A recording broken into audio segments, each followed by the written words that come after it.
Ке растат платите и во јавното здравство, најави министерката за финансии Димитриевска Коческа.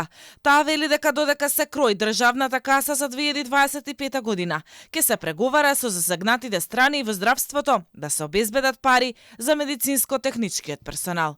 Министерката стои зад најавите за зголемување на платите во државното здравство, но деталите ќе се знаат по изготвување на буџетот. Очекуваме сега и за здравството да видиме во која насока и тоа повеќе кога зборувам за здравство би потенцирала дека станува збор за оној медицинско-технички персонал.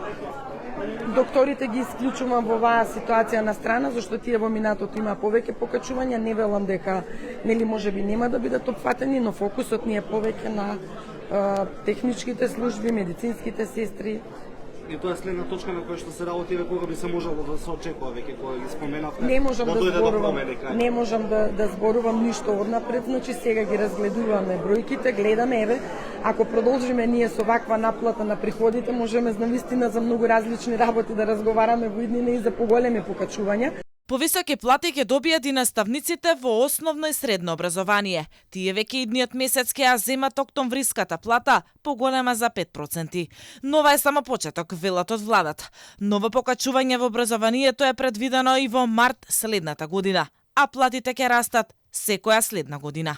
Според проценките на премиерот Мицкоски, предвидено е во следните 4 години основната плата на наставниците ќе се зголеми за минимум 46% или да достигне околу 50.000 динари. Динамиката на зголемување на платите ќе зависи од тоа колку пари ќе се приберат во буџетот. Па процентот 46, како што кажа премиерот, е минимумот што го очекуваат.